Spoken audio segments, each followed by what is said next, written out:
نامزەتên هەڵبژارتنên serokatiya Amerîka heft tawanbar dikin bişaştî û tawanan.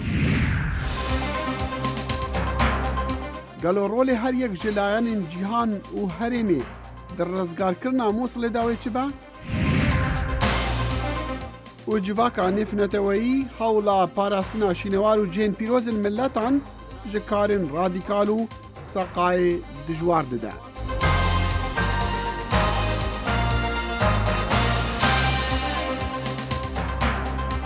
سڵاوین گەرم و جارەکردن بەخێر هاتن دەمەکدیە کورد کۆنەکشن.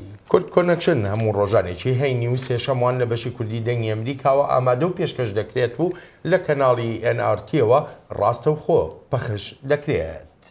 نزیکەی 3 هەفتە ماوە بۆ هەڵبژاردنەکانی سەرۆکایەتی ئەمریکا دۆناڵد ترامپ کاندیدی کۆماریەکان لە هەوڵێکی چڕ و پڕدایە بۆ بەرەنگاربوونەوەی ئەو دیمەنە ڤیدیۆیانەی بوونەمایی دابەزینی ڕێژەی پشتیوانی لێی لە ڕاوەرگرتنە گشتیەکاندا و لە ناو لایەنگرانی کۆماریەکانیشدا. لە بەرامبەریشدا هێشتاش یەکگرتووی دەبینرێ لە ناو دیموکراتەکاندا بۆ پشتیوانیکردن لە هەلەری کلنتن وێڕای ئەو زانیاریانەی لە ویکیلیکس بڵاوکراونەتەوە و هەروەهاش دۆسەی ئیمێڵەکانی هێلەری. هەردوو بەربژارên serokatiya Amerîkayê Komarî Donald Trump û ya Demokrat Hillary Clinton yek û dorexne dikin li ser çendîn mijaran. Donald Trump Demokratan û xanim Hillary Clinton bi siyaseta neserkeftiya navxwe û derve gunehbar dikit ji bilî pirsên dî weko bikarînana îmêla xwe ya taybet û hêrişa Bengazî ew Emerîkî têde hatîne kuştin. Li dema tomarên dengî û helwîstê Trump hember jinan û misilmanan û koçberiyê êxistiye di astenga da nebtinê digel dengderên Emerîkî belko heta ku di nav komariyan da. Xanima Ekin Michelle Obama gote piştevanên Clinton daxuyaniyên Trump derbarê jinan naîne ji bîr kirin. The shameful comments about our bodies. داخویانیên bêşermiyên Trump derbarê leşê jinan û bêrêzkirina hizr û ramanên wan û bawerkirina ku ew dikare her tiştî biket, ev daxuyaniye tund û giranin û bitirsin û di rastî de pir bijanin. Donald Trump bi her rengekê behsî tawanbarkirinên Demokratan li dawîtirîn bizavên helbijartinan li wîlayeta Ohio nekir. Lê bi tundî rixne li rêveberiya Obama û berbijara Demokratan gert. Di gotara xwe ya îroda min behsê direw, gendelî û tawanbarkirinên Hillary Clinton kir. Dezgehên wan yên ragihandinê dixwazin bala me li ser Wikileaksê dûr bêxin. Ew dixwazin me ji van pirsan dûr kin. Herçenda Trump li dema dibeyta duê gunehbarkirina derbarê bêrêzîkirina jinan red kir û got min rêz û hirmeteka taybet bû xaniman heye lê wê new daxuyaniyên qurbaniyan gotinên wî red dikin.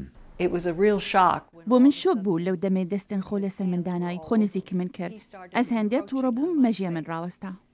لێ بکارئینانە ئیمێلên xwe yên taybet bû karê Wîzareta Derve Amerîka û helwasa helwîstê komariyan derbarê siyaseta Demokratan û Serokê Amerîka Barack Obama ev hemî bandorê li ser helwîstê dengderên Emerîkî dikit.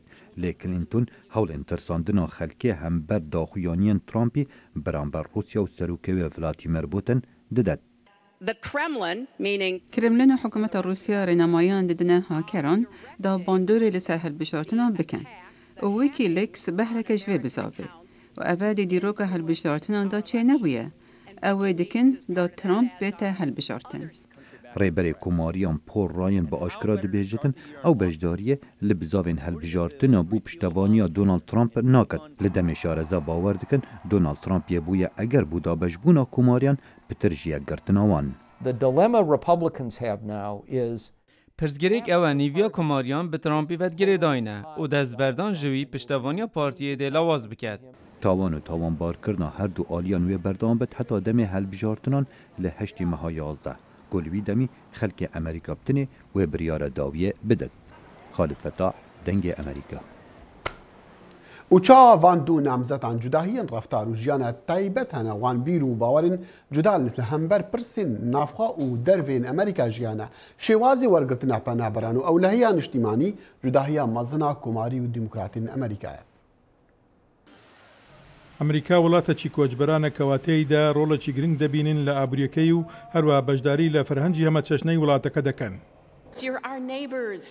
ئێوە دراوسێ و هاوکار و دۆست و ماڵباتی ئێمەن. بەڵام پێشاتەکانی و قەیرانی پەنابەران لە ئەوروپا هەڕەشەی تیرۆریزم و ئەبوونی نێزیکەی 11 ملیۆن کەسی کە ئێستا بە ناقانونی لە ئەمریکا دەژین بۆتە بابەتێکی مەزنی هەڵمەتی هەڵبژاردن. دۆناڵد ترامپ داوای ڕاگررتنی تەواوی هاتنی مسلمانان بۆ ناو ئەمریکا دەکات. ترامپ دواترێ وتەکانی سەبارەت بە کۆچبەرانی مسلمان گۆڕی، بەڵام بەردەوامە لەسەر بانگەوازی سازکردنی دیوارێک لە سنووری باشووری ئەمریکا بۆ ڕاگررتنی هاتنی کۆچبەرانی ناقانونی لە مەکسیکۆوە. ئەوان مادەی هۆشبەر و تاوانکاری دەهێنە ئەمریکاوە، ئەوان دەست درێژکەرانی سەرناموسن، پێم وایە هەندێکیشان کەسانی باش بن. سیاسەتی کۆچبەری ترامپ هەروەشداوا لە مەکسیکۆ دەکات خەرجی دیوارەکە بدات و کۆتایی بهێنێت بە سیاسەتی ناسراوی بگرەوە بەردا. بە پێی ماڵپەڕی ترامپ هەر کەسێکی کەوا بە ناقانونی سنوور دەبەزێنن دەگیرێن تا کاتی کە لە وڵاتەکەەوە دەردەنرێن. ترامپ هەرواش بیانیە تاوانکارەکان ڕەوانە دەکاتەوە، پاسەوانی سنووری فراوان دەکات و دەستگای چاودێری لە شوێنی کارەکان وەگەردەخات. سەنجی ترامپ لەسەر کۆچبەری ناقانونی تەوژمی بە مەسەلەکە داوا بۆ ئیسپانیەکان کەوا بە پێی بیر و ڕابگرتنەکان دەرکەوتووە پشتیوانی لە هەلری دەکەن.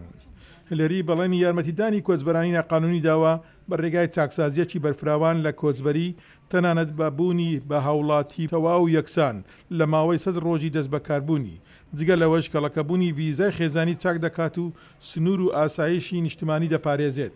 هەلیری دەڵێت بەرگری لە بەرنمەکانی سەرۆک ئۆبامە دەکات کەوا بە شێوەیەکی کاتەچی هەندێک لە گەنجان و دایک و باوکانی وڵاتیانی ئەمریکایی دەپارێزێت لە ڕاوانەکردنەوەیان بۆ وڵاتانی خۆیان.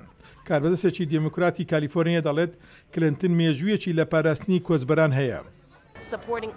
لە پشتیوانیکردنی هەموو کۆمەڵگەکان لە دڵنیاکردنی ئەوەی کەوا پێشوازی لە هەمومان دەکرێت و ئێمە قۆچی قوربانی نین. لە ئەنگرانی ترامپ دەڵێن ترامپ وڵاتەکە دەپارێزێت. چونکە گۆڕانکاری مانگەرەکە ئێمە ئەمجارە گۆڕانی ڕاستەقینەمان دەوێت. ڕێگا بەرەو کۆشی سپی پێویستی بە بانگەوازە بۆ دەنگدەران لەسەر گەلێک مەسلەی جیاواز و هەروە ئەمساڵ کۆچبەری و ئاسایش مەسلەی سەرەکین. بەر لە دەستپێکی ئۆپراسیۆنی مووسڵ پرسیارگەلێگاتونەتە ئاراوە سەبارەت بەوەی ئایا ڕۆڵی ئەمریکا هاوپەیمانان حکوومەتی عێراق هەروەهاش حکوومەتی هەرێمی کوردستان چی دەبن بۆ پاراستنی گیانی خەڵکی سیڤیل بە تایبەتیش کە ڕێکخراوەکانی داکۆچی لە مافەکانی مرۆڤ دەکەن سەنگیەکی زۆریان خستوەتە سەر پارێزراوی خەڵکی سیڤیل لە ناوشاری مووسڵدا. کۆمیسیۆنی مافەکانی مرۆڤی تام لانتس سەر بە کۆنگرێسی ئەمریکا شەڕ بۆ گرتنەوەی شاری مووسڵی باز کرد کە لە ماوەیەکی نیزێک لەم ساڵی زانیدا هێرشێک بە پشتیوانی ویلایەتە یەکگرتووەکانی ئەمریکا بۆ سەر ئەو شارە دەکرێت کە گەورەترین سەنگری داعشە. بەڵام نیگەرانی زۆر بە تایبەتی لەلایەن ڕێکخراوەکانی مافەکانی مرۆڤ و یارمەتیدەر هەیە کە داخوا لە ماوەی کردارەکە و پاش ئەویش چۆن پارێزگاری لە مەدەنیەکان دەکرێت. لە بناخەدا حکوومەتی عێراق و حکوومەتی هەرێمی کوردستان دەبێت مسۆگەر بکەن کە پارێزگاری لە مەدەنیەکان خاڵێکی گرنگە بۆ شکستدانی داعش، بۆ سەقام گیرکردن و ئاشت بوونەوەی نیشتیمانی کۆمەلگا کە ئازارێکی زۆریان چێشتووە. ڕاوێژکارانی ئەمریکا وەک مەشق پێدەرانی هێزەکانی حکوومەتی عێراق و هێزەکانی پێشمەرگە لە گۆڕەپانی شار پێویستە یارمەتی بکەن کە چۆن کردارەکان بەڕێوە بچن. ئەو هێزانە بەبێ هێزەکانی هاوپەیمان بە تایبەتی هێزی ئاسمانی ئەمریکا ناتوانن ئەو کردارە ئەنجام بدەن. ئەگەری دەربازبوونی خەڵک هەم یارمەتیان پێویستە و هەروەها ڕنگ بێت لە نێواندا کەسانی دوژمنی شەبن کە بیانەوێت لەو ڕێگاوە خۆیان دەرباز بکەن. بەگشتی هاوکاری لایەنەکانی وەک ئەمریکا و UN گەلێک گرینگە وەک ئەلیزابێت لە ئەنجومەنی پەناخوازانی نۆروێژ دەڵێت کە بنکەی لە عێراقا. دەبێت مسۆگەری دەربازبوونێکی بە سەلامەت هەبێت، لانیکەم پەیوەندی هەبێت کە داخوا ڕێگای دەربازبوونەکان چەندە سەلامەتن. دەبێت مسۆگەری بکەین کە پارێزگاری خاڵی سەرەکی لە کردداری لەشکریدایە کە مانای ئەوەیە ئەمریکا و UN پشتیوانی خۆیان بۆ هێزەکانی ئاسایشی عێراق زیاتر بکەن بۆ ئەوەی ڕەوتی لێپرسینەوە لە خەڵک بۆ دۆزینەوەی هەڕەشە بە ڕێگای بەرپرسیارانە و ڕێزلێنانەوە بکرێت. بەڵام لەسەری هەمووان مەترسی هەشتی شابی و گروپەکانی دیکەی میلیشایە کە وێدەسێت خاڵی جێگای نیگەرانی ڕێکخراوی چاودێری مافەکانی مرۆڤ بێت. وەک سارا مارگن بەڕێوەبەری ئەو ڕێکخراوە لە واشنگتۆن دەڵێت. ئێمە بەردەوام داوامان لە حکوومەتی عێراق حکوومەتی ئێران تەنانەت ئەمریکا کردووە کە پێش میلیشەکان بگرن پێشێلکردنەکانی چیدی مافەکان ئەنجام نەدەن، هەم پێش و پاش کردارەکانی لەشکری کە تێیدا بەشدار دەکەن. ئەو سوپای بەدەر سوپای حیزبڵڵا میلیشەکانی سونی میلیشەکانی عاشیرەش دەگرنەوە. ئەو ڕێکخراوە بە بەڵگە نیشان دەدات کە پاش ئازادکردنی فەلوجە بۆ نمونە میلیتارەکانی هەشتی شعبی مافەکانی مرۆڤیان بە توندی پێشێل کرد. We've documented summary killings, enforced disappearances, torture. ئێمە بە بەڵگەکان کوشتنەکانی هەڕەمەکی بە زۆرە بێسەروشێنکردن، ئەشکەنجەدان، خابوورکردنی ماڵان، خزمەتگوزاریەکانی سەرتاییمان نیشانداوە کە هەموو ئەو ملیتانانە ئەنجامیان دەدەن کە بە دوای گروپەکانی دیاریکراودا دەگەڕێن و لە ڕاستیدا بۆ ئەو پێشێلکاریانە هیچ سزایەکیان بۆ دیاری نەکراوە. ئەو ڕێکخراوە لە مانجی جوون داوای لە حکوومەتی عێراق کرد کە ئەوانەی لە فەلوجە پێشێلکاریان کردووە بۆ دەستگای دادوەریان بجۆزێتەوە بۆ ئەوەی بە پێی یاسا سزا بدرێن. سەلاحی پیرۆتی، دەنگی ئەمریکا. و نەتەوەی گرتی دەبێژە ئەو ئامادەیە ji بۆ مەزنترین و ئالوسترین هەوڵێن مرۆڤانی ji ئەنجامی شەڕی ڕزگارکردنا مووسڵی. نەتەوەی گرتی گۆژی ڕەنگە ئۆپراسیۆنا ڕزگارکردنا مووسڵێ ببە ئەگەرا و ملیۆن کەس بێماڵ و حەوانگە بمینن و پێشبینیە بکارئینانە مرۆڤان دەکە وەک چەپەرین شەڕی یانژی ببن ئارمانجا هێریشن غازا. ڕاستپێری پرسێن مرۆڤانی نەتەوەی نەگرتی دی عێراقی گوت سیناریۆیا هەری خراپژی ئەوە مووسڵ ببە نمونەیە مەزنترین و ئالوسترین ئۆپراسیۆنا لەشکریە 2016 ڕەنگە سەدان هەزار مەدەنی بکەڤنە بەر هێریشان خەتەرە هێریشان دناو باژاردا و ئارمانجا چەکی کیمیایی. هاوکاتی ئامادەکاریەکانیش بۆ ئۆپەراسیۆنی ڕزگارکردنی شاری مووسڵ لە تێرۆریستانی دەوڵەتی ئیسلامی تورکیاش دەخوازێ بەشداری لەو ئۆپەراسیۆنە چاوەڕوانکراوەدا بکات و داوای عراقیەکانیش بۆ کشاندنەوەی هێزەکانی لە ناوچەی باشیک ڕەت دەکاتەوە. ئەمە شوێڕای ئەوەی ڕێبەرانی عراق هەڕەشە دەکەن ئەگەر بێت و سەربازە تورکەکان نەکشێنەوە ئەوە دەشێ ببێتە مایەی شەڕ. ڕێبین ڕەسوڵ نووسەر و لێکۆڵەر ڕاستەوخۆ لەگەڵ کورد کۆنێکشنە. کاگرەبین سوپاس بۆ ئامادەبوونت. پرسیاری یەکەمیشمەوەیە ئۆپەراسیۆنی ئازادکردنی مووسڵ لە یەک کاتدا جێی بایەخی تورکیایە و هەروەها جێی نیگەرانیشیەتی. بۆچی؟ لە ڕاستیدا مەسلەی با بڵێین هێرش بۆ سەر مووسڵ لەوە دەرچوە لە چوارچێوەیەکی عێراقیان نەبێ، ئێستا بۆتە چوارچێوەیەکی نێودەوڵەتی، بۆتە جۆرێک لە ڕاکێشانی هێزەکان ئەو هێزانێک کە ئێستا لە حەلەب شەڕیانە هەمان هێز خۆیان ئامادە کردوێتەوە بۆ ئەوی مووسڵ جارێکی دیکە بکەنەوە مەیدانێک بۆ تەسفیەکردنی سیاسی و تەسفیەکردنی ئەوەرەقەکانی خۆیان لەو ناوچێدا. لەبەرەوە تورکیا پێی لە دوو منتقەوە تەماشای ئەوە دەکەی، یەکێکیان دەیەوێ شیعەکان بێبەش بکالەوەی کە نزیک بنەوە لەو ناوچەیە و لە مەسلەی منزوری تائیفیەوە تەماشا دەکاوە کوشارێکی سنی و دوورنی ئامانجی ئەوەش بێ کە هەوڵ بدات ڕێگە لەو هیلالە شیعیە بگرێت کە باس دەکرێت دەستی ئێران ببڕێ لەو ناوچەیە و لەو سنوورە. دوێمینیان کە بەڕای من کاریگەرترە مەسلەی با بڵین دوورخستنەوەی هێزەکانی گەریلایە، اینجا پەکەکە بێ یا یەپەگە بێ یا هێزەکانی تر بێ کە لەو ناوچەیەن و ڕێگە نەدان بۆی کە بەشداری لە شەڕی گرتنەوەی مووسڵ بکەن بۆ ئەوی پێگەیەکی بەهێزیان نەبێوەکۆی کە ئێستا لە شنگال هەیەە نەتوانن پێگەیەک بۆ خۆیان لەناو مووسڵ دروستکەن و ئەو ڕێگایی بینی با بڵین کۆبانی و ئەو ڕێگای لە سنوورەوەیە لە بینی کوردستانی باشوور و کوردستانی ڕۆژئاوادایە بکەوێتە دەست هێزەکانی یەپەگە. بەڵێ ئیبراهیم کاڵن دەمڕاستی سەرۆکایەتی لە تورکیا ئاماژە بەوە دەکا کە ئێستا لە دانوستاندنان لەگەڵ عراقیەکاندا بۆ گەیشتن بە ئەنجامێک بەڕای جەنابە ئەو جۆرە دانوستانانە ئەنجامی دەبێت لە کاتێکا ڕەجەب تەیب ئەردۆغان دەڵێ حەیدەر عەبادی سەرۆکوەزیری عێراق لە ئاستی مندا نییە، یعنی لە ئاستی ئەردۆغاندا نییە. پێم وایە لە قۆناغی ئێستادا ئەردۆگان سیاستێکی سەرکێشانە جێبەجێ دەکە هەم لە سووریا هەم لە عێراقیش. پێم وانە ئەو توێژانە ئەنجامێکی هەبێ لەبەرەوە بێک و ئەمری واقع زیاد لە ساڵونی وەکە هێزەکانی تورکیا لە ناوچەی بەعشیقە هەن سەربازگەیەکی گەورەیە بەتەنها شوێنیش نییە کە هێزەکانی تورکیا لێن هێزی لە شوێنی دیکەش هەن. لەبەرەوە من پێم وایە ئەوە هەرتەنیا شتێکە بۆ دەستگاکانی ڕاگەیاندنە یا بۆ هێورکردنەوەی ڕەوشەکەی ئەجینا تورکیا ناکشێتەوە و ڕۆلیشی دەبێت لە شەڕی مووسڵ ئەگەر ڕۆڵی ڕاستەوە خۆی شەڕکردنیشی نەبێ بەڵام ڕۆڵێکی لۆجستی گەورەی دەبێت لەوەی کە بچێتە هەندێک شوێن یا هەندێک شوێنی استراتیژی کۆنتترۆل بکە. بەڵێ بەڕای جەنابە ئەم هەڵوێستانەی تورکیا چەندێک پەیوەندی هەیە بە باڵادەستی کۆماری ئیسلامی ئێرانەوە لە عێراقدا ئایا دەکرێت شەڕی مووسڵ وەکو شەڕێکی جەمسەرگیری نێوان جەمسەرەکانی قەیرانی ئاینزایی یا تایفەیی لەو ناوچەیەدا دابنین؟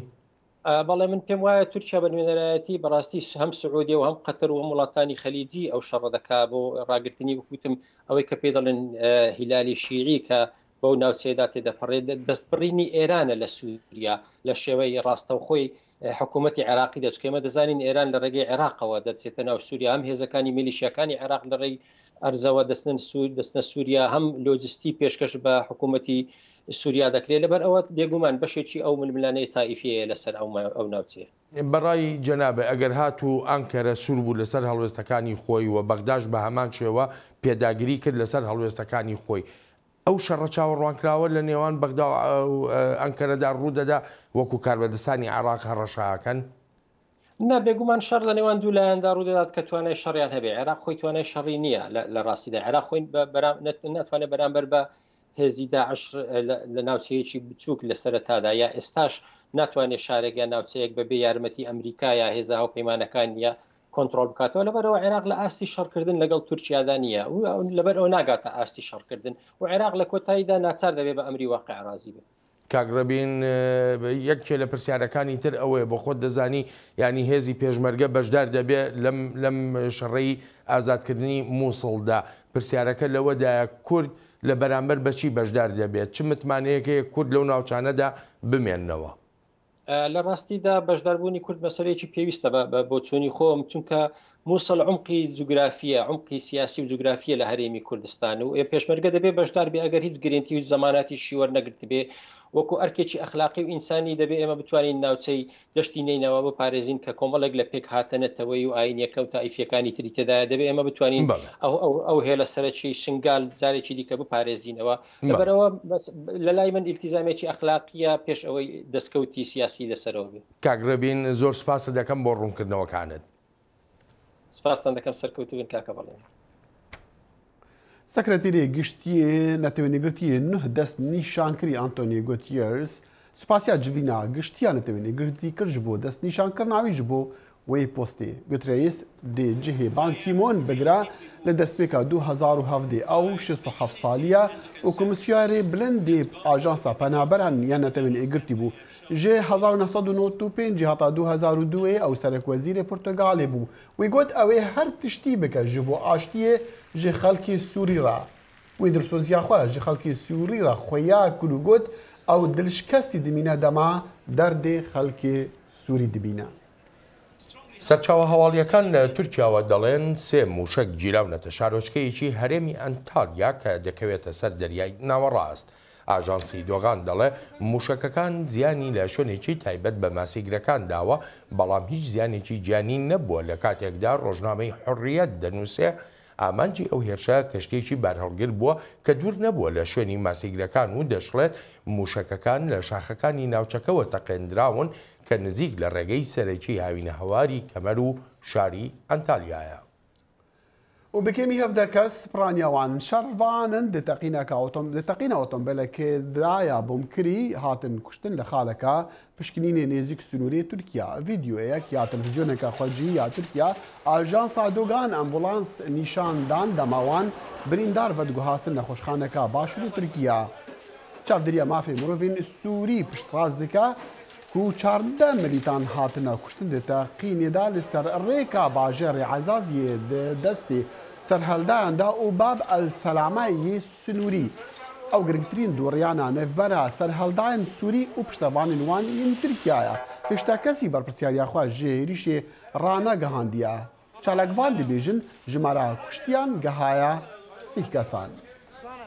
بەریتانیا ئاگاهی دەدا بە رووسیا کە دەبێت وڵاتێکی بێزراو بەهۆی بردومانەکانی بۆ پشتیوانی هێزە سەربازیەکانی حکوومەتی سووریا دایان کات وەک سەرچاوەکان لە ڕۆژاواوە باز لە کوژرانی سەدان کەسی سیڤیل دەکەن لەو بردومانانەدا لەم چەند ڕۆژەی ڕابردووشدا شەڕی ڕاگەیاندن بە شێوەیەکی بەرچاو زیادی کردووە پاش ئەوەی مۆسکۆ یاداشتێکی فەڕەنسای لە ئەنجومەنی ئاسایشی نەتەوە یەکگرتوەکاندا ڤیتۆ کرد کە داوای ڕاگررتنی هێرشە ئاسمانیەکانی کردبوو لە شاری حەڵاب. سواد ئەلحەرسومی لە ئینگلتەرە پەنابەرە و لە دژی دیتنا پەنابەران وەک کەسێک و نکاران خۆ بگوهێرن و وەک حەوجەداری ئێستاندنە ئالیکارنن دەردکەوێ. من لە عێراقی دەزانیگەهێدا ئیکۆنۆمی خوند لە وڵاتێ من دیپلۆما من هەیە لەسەر ڕێڤەبرنە ئابووری ومن لوزارة إيكونومية عراق دا کار کریه. سواد لبندا ستندنا مافی خو پنابریه لی اف بدلخوازی دست پیدانا درس فربونا دیدوتنی کریه لقام پی پنابران یا باجاری پیدر بارو.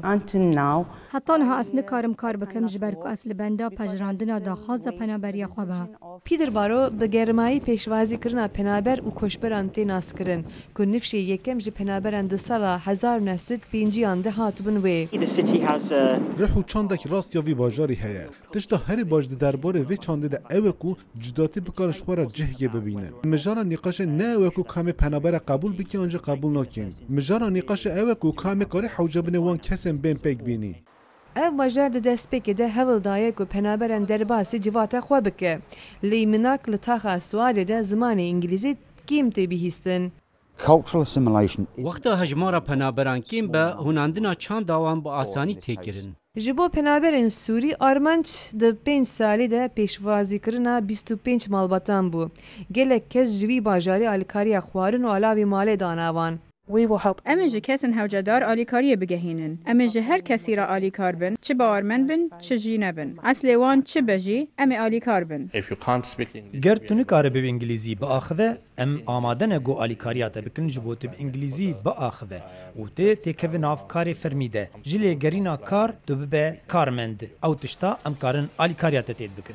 لی پی باوریه که وها دلی هر کسی خوش ناکه هنک رونشوان باجاره لدیجی پیشوازی کرنا پنابرین نو درد کهون لی لبر قمره افتشتا دیار ناکن هر کس لی پیدر باروی سر یک تشتل هفتین که او نجیه که تهلوکه که وک کار بدست مجارستانی دادکن هر وها پرانیه کشبرین باجاره پیدر بارو جی مجارستانن لهنک خلک پیدر بارو ج کوچبر و پنابران دل خوشن و هوی دیکن که جوان سود برگرن جوان تشت نوهین ببن.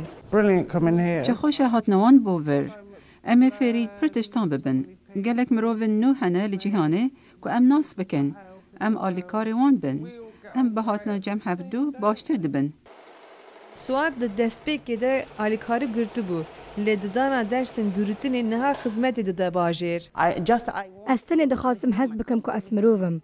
اس هجی مروفم از دجیان دامه.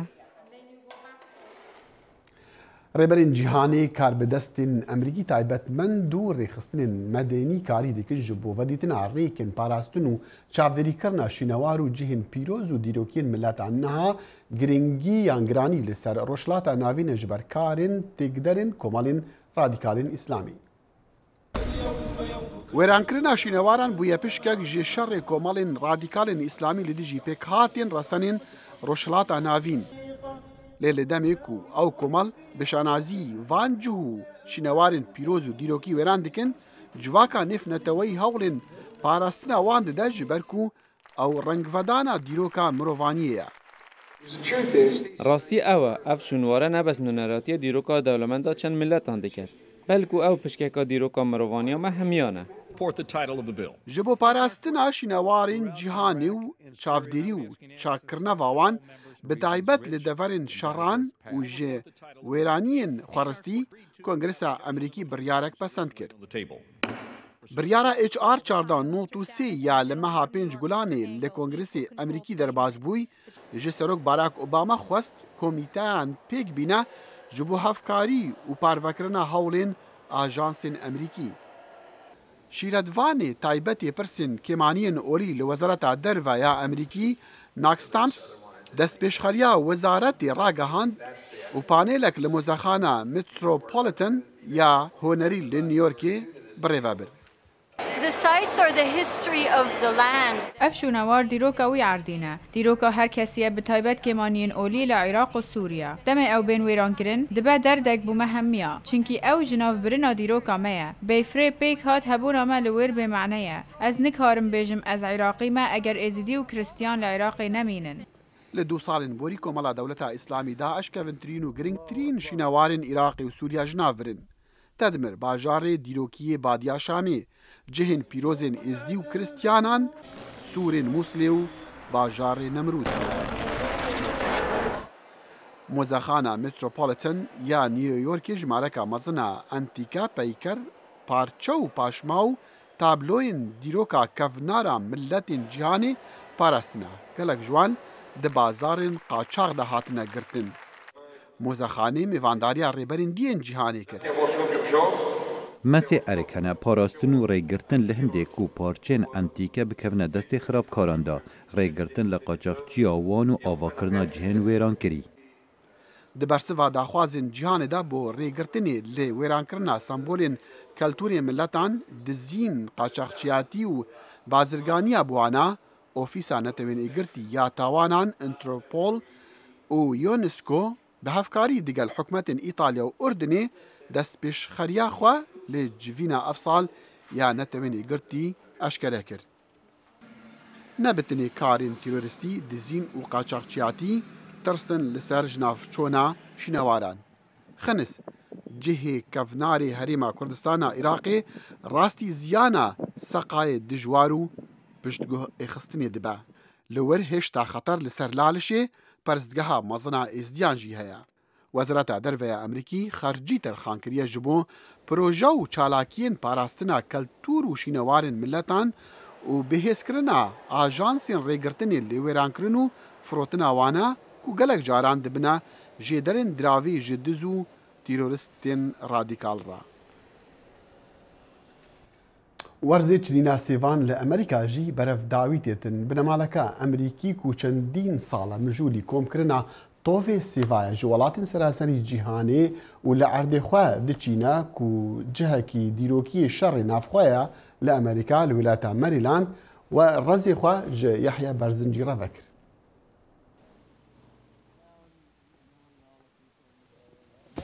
باخێک لە سێو لە شارەدەیەکی نزیک لە واشنگتن لە سروشتێکی دڕفێن بە چوونەژوورەوەی باخەکە درک بە ماندووبوونی خێزانێک دەکەی باوکەکەش حەزی نەکرد بێ کوڕەکەی لە بەردەم کامێرا باز لە بەری ڕەنجەکەیان بکات.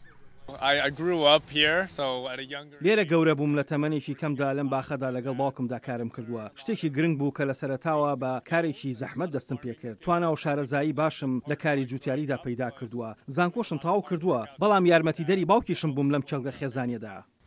سێو لەم باخچەیە لە پاڵ کشت و کاڵدا وەک پیشەسازی بەکاردێت. دارسێومان گەورە کردووە بۆ خواردن یان دروستکردنی مرابایی تایبەت. هەروەها کاری گرنگیش بۆ بەرهەمهێنانی ئەلکۆلی تایبەت لە سێو ئەنجام دەدەین.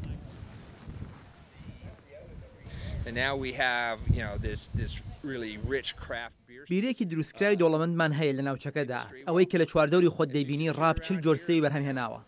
هەمشۆکەران چەندە بۆ بینینی شێوە و جۆرەکانی سێو دێن ئەوەندەش بەلایەنەوە سەرنجڕاکێشە بادەنۆشین بە دیار ئەو دیمەنە دڕفێنەوە خۆشیان وەک پاڵپشتیەک بۆ کارداری بچووک دەرەخەن. کاتێکی زۆر خۆشمان بەسەر برد باوەڕ ناکەم هەموو کاتێک ئەوەت بەدەستکەوێت بە تایبەتی لەو شوێنەی لی دەژیت.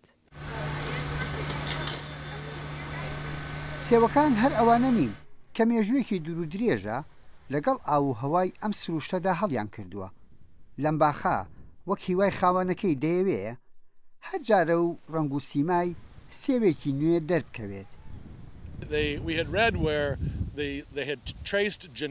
بە دوای ڕیشەی سێوێکی سووردا چوین بۆمان دەرکەوت یەکەم سێوی لە کازاخستانەوە هاتووە وەزارەتی کشت و کاڵ سۆزێکیان لێ کردەوە خەریکی لێکۆڵینەوەی زانستینە. منداڵەکان لە گەورەکان زیاتر دڵیان بەو باخچەیە خۆش بوو ئەوانیش ئەو جیاوازیان دەکرد لەو هەموو سێوەی لە بازاردا دەیبینین و ئەوەش بە دەستی خۆیان لی دەکەنەوە.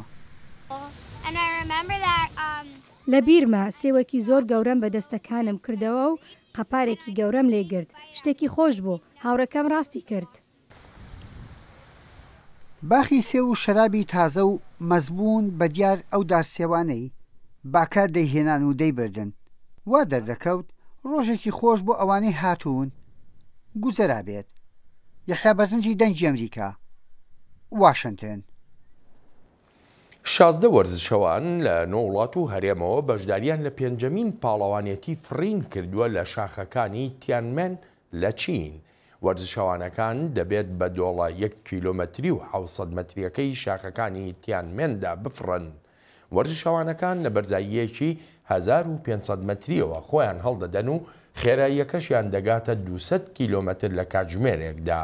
ئەو وەرزشەوانانەی ئەمڕۆهینی بەشداریان کردووە لەم پێشە بڕکێیەدا وە سەرکەوتن بەدەستدێنن دەچنە قۆناغی نیمچە کۆتایی پاڵەوانێتیەکە.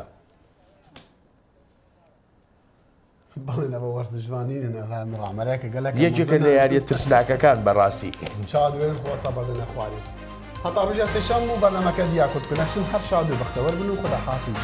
هەر شاد بن.